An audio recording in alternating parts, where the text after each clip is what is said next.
Pemirsa, terima kasih Anda masih menyaksikan Gapai Kemuliaan dalam episode Ustadz Menjawab. Ahilman, kita lanjut ya ke pertanyaan kedua. Ada dari Bu Anita di Bogor. Kita bacakan, Ustadz, bagaimana caranya agar bisa menghadapi tetangga yang sering menjelekkan saya? Padahal saya merasa tidak pernah bersikap buruk kepada tetangga saya tersebut. Nah ini, mungkin ini menarik untuk disimak ya ibu-ibu ya. Silakan Ahilman. Iya, memang penting sekali kita memahami bagaimana hubungan kita dengan tetangga. Iya. Karena ternyata tetangga itu juga bisa menjadi anugerah untuk kita atau jadi musibah untuk kita. Jadi musibah, betul. Ya, jadi ujian untuk Iya. kita, jadi nikmat untuk kita. Maka Nabi menyampaikan bahwa pentingnya menghormati tetangga. Man kana yu'minu billahi wal yaumil akhir falyukrim jaruhu. Barang siapa yang beriman kepada Allah dan hari kiamat, maka muliakan tetangganya. Nah sekarang gimana kalau ngadepin tetangga yang julid begitu? Yang suka nyinyir, suka merendahkan hati segala macam. Aja gitu. Maka yang pertama ya tentu kita belajar nerima aja dulu bahwa kita punya tetangga yang menyebalkan. Udah, satu itu dulu. Terima Dulu lah, udah Ya jalanin udahlah bahwa ya, gitu. memang udah tetangganya. Makanya juga kalau beli rumah ya, ini penting nih. Jangan hanya beli rumahnya, Oke, betul. tapi juga harus beli tetangganya. Lingkungannya ya berarti harus Lingkungannya. dilihat ya. Oke. Ya harus beli juga keadaan yang di sekitarnya. Di mana masjidnya, apa Betul, kegiatan yang ada di rumah, di lingkungan tersebut. Itu juga penting. Nah setelah nerima baru yang kedua kita bisa konfirmasi lah. Komunikasi. Mungkin kurang ngobrol kali kita selama ini. Iya. Kalau dia suka nyakitin kita, ngejelekin kita, ya tanya. Masalahnya apa kamu tuh selama ini? Nah kalau kita nggak berani, libatkan pihak ketiga. Jadi biar orang yang jadi perantara. Karena nggak asik juga tuh Babila, nggak enak juga kok hidup bersama tetangga yang kayak gitu Iya, tuh. deket dia soalnya sama kita gitu loh. Karena ada orang yang sampai menjual rumahnya karena nggak enak tetangganya. Betul. Ada yang begitu. Maka yang kedua, ya udah kita komunikasi. Kalau nggak berani atau kita tumpul lisannya, maka libatkan lisan orang lain untuk menjembatani di antara apa yang kita rasakan. Oke. Nah yang ketiga, maafin. Terus kalau mau berbuat baik sama yang nyakitin kita. Jadi antar makanan. Gitu. Makanan. Kalau kita masak sop gitu kuahnya yang banyak, isinya Jangan, nggak usah. Gitu. isinya banyakin dong. Isinya harus banyak ini ya. Iya kan? Jadi ya kita kalau mau belajar idealnya adalah membalas keburukan orang dengan kebaikan. Aduh. Nah untuk bisa di level gitu tuh, wah. Tapi kalau bisa melakukan itu Iya. top Bu. Berarti. Top dan memang itu harus kita coba latihan Iya untuk sih, itu. memang harus latihan ya. Apalagi kita dijanjikan sama Nabi tuh, barang siapa yang ingin dibangunkan istana di surga, itu kan ada 3 tuh. Iya. Jadi bukan lagi surga, tapi istana ya. di surga. Bukan rumah lagi loh ya, levelnya di istana nih gitu. Ya, kata Kurang mudah Nabi, apa? barang siapa yang ingin dibangunkan istana di surga, lakukan 3 hal. 1, falyafu amman dolamaka. Maafkan orang yang menyakitimu. Insya Allah, maafkan orang yang menyakiti kita. Mudah apa susah? Sulit. Susah. Karena pahalanya Sulit. istana di surga. Yang kedua, waliyu'ti man haramaka. Berbuat baiklah kepada orang yang tidak baik kepadamu. Aduh. Dua-duanya ini ya butuh perjuangan ya. Betul. Ini yang ketiga lebih dahsyat. Apa? Yang ketiga, waliyasil man qata'aka. Sambungkan silaturahmi dengan orang yang pernah memutuskannya dengan dirimu. Itu tuh soalnya harus menekan ego kita soalnya. Jadi Maka saya suka bilang gini, Allah tidak mungkin menakdirkan ada orang yang menyakiti kita kecuali di saat yang bersamaan Allah siapkan pahala terbaik untuk kita. So, jika ada yang menyakitimu, 3 saja. Maafkan, doakan, ikhlaskan. 1, 2, 3. maafkan, doakan, ikhlaskan. Duh, Ibu, mudah-mudahan ya Bu ya.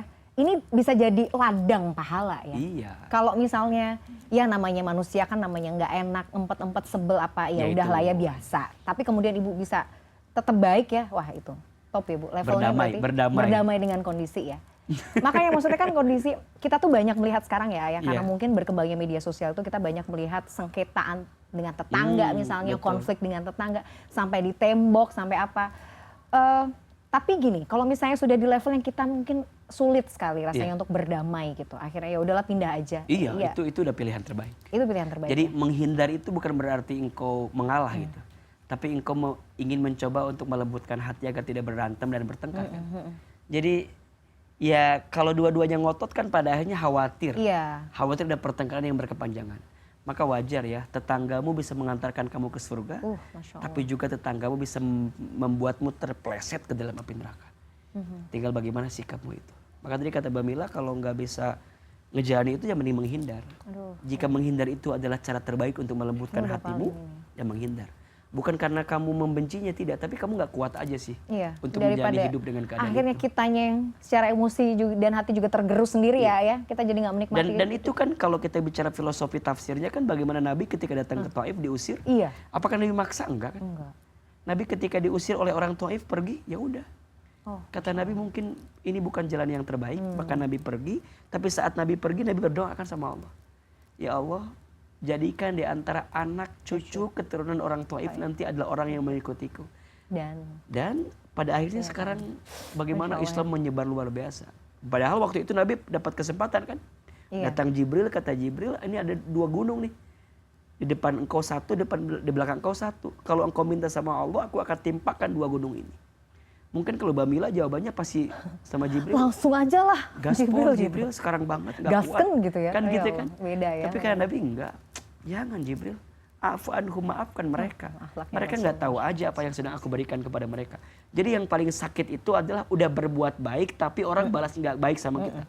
Ya mungkin kalau ibu bicara kebaikan, apakah sudah apa belum tentu. Makanya kirimin kue besok, kirimin ayam. Coba dulu gitu ya. Kalau masa misalnya, sih? Siapa tahu justru hatinya tuh jadi ini ya. Ya jadi siapa tahu selama gitu ini tuh dia tuh bukan nggak mau baik, cuma nggak kenal aja sama kita. Iya, mungkin di situ. Mungkin. Ya, makanya kita harus tetap berprasangka baik. Kirim dulu ya.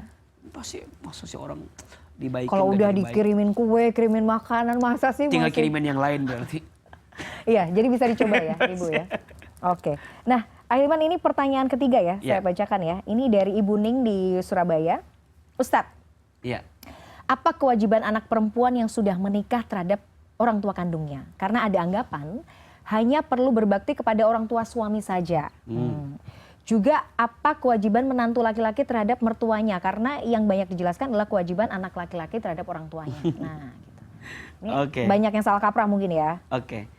Langsung sekarang? Silakan, Ahilman. Jadi kalau bicara tentang siapa yang paling berhak untuk anak laki-laki adalah ibunya. Ya. Dan siapa yang paling berhak untuk perempuan adalah suaminya jika dia sudah menikah. Berarti ini rumus untuk meletakkan posisi. Anak laki-laki sampai kapanpun kita harus tetap berbakti kepada ibu kita, orang tua kita. Tapi catatannya adalah ibu yang baik pasti akan mengajarkan anak laki-lakinya untuk sayang kepada istrinya. Jelas nggak? Ya. Jadi anak laki-laki sampai kapanpun harus berbakti kepada ibunya. Tapi ibu yang baik akan mengajarkan anak laki-lakinya untuk sayang kepada istrinya. So kesimpulannya tidak ada perbandingan antara kebaikan ibu dan istri. Dua-duanya bagi kami laki-laki, bagi kami seorang suami adalah pintu keberkahan dari Allah Subhanahu wa taala. Tapi nih kalau ada pilihan ini mendesak sekali nih, gimana? Bingung, yang mana dulu? Yang mana jadi prioritas ya? Prioritas. Maka tentu istrimu, karena istrimu itu adalah kewajiban nafkah bagi dirimu. Adapun ketika engkau berbuat baik kepada ibu itu adalah kebaikan. Karena engkau mengambil perempuan jadi seorang istrimu itu, maka nanti nih kamu cukupkan dulu kebutuhan istrimu. Sambil kamu ajarkan kepada istrimu bahwa aku milik ibuku dan aku harus berbakti kepada ibuku. Jadi nggak akan ada berbenturan tuh.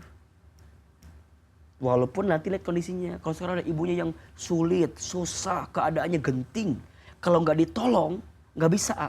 Maka tentu istri harus paham. Iya, harus paham. Ibu lebih duluan. Iya. Jadi sebenarnya jawabannya kontekstual. Ya. Nggak bisa pilihan-pilihan seperti apa. Tapi kalau kami suami berbuat baik ke istri itu kewajiban.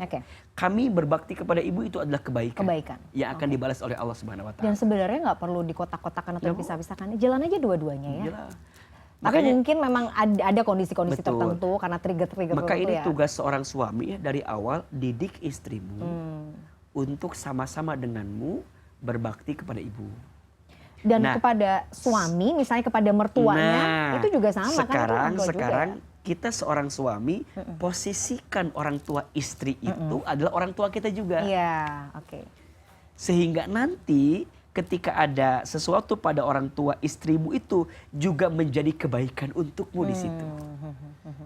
Kan biasanya yang, mohon maaf ya, ini biasanya yang lebih banyak bertengkar tuh kan biasanya ya. Biasanya Ibu dengan sama menantunya perempuan ya. perempuan. Biasanya begitu. Iya nggak sih? Biasanya Kebanyakan di Kebanyakan. sinetron kan gitu Iya, kan. di Sinetron. sinetron. Bukan kehidupan nyata, ini sinetron kan. Ahilman, oke, iya, Iya iya, kan? iya. Nah, maka itu yang jawaban bagi kita seorang suami. Adapun istri. Istri kalau sudah menikah berarti dia milik suaminya. Milik suaminya. Ya kan? Nah, tapi kalau seorang istri ini punya orang tua yang memang keadaannya sulit, maka bagaimana caranya? Maka dia komunikasikan kepada suaminya agar suaminya juga mendukung kebaikan daripada si istri istrinya. tersebut. Masya Allah. Jadi pada akhirnya tuh Ya, harus rumah tangga tuh nggak ada komunikasi. saing, namanya saling. Saling.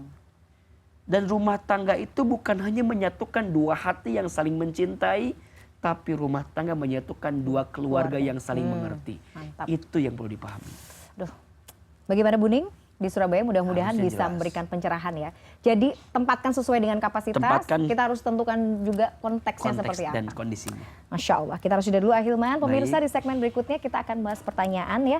Dari Pak Asep di Bandung, kita bacakan dulu Ahilman. Ustadz, saya baru mencoba hijrah setelah punya masa lalu yang buruk. Setelah hijrah ini saya masih bingung harus belajar agama mulai dari mana. Apakah ada bab-bab yang harus saya prioritaskan dalam belajar ilmu agama? Nah, nanti jawabannya di segmen berikutnya pemirsa. Kami akan segera kembali sesaat lagi.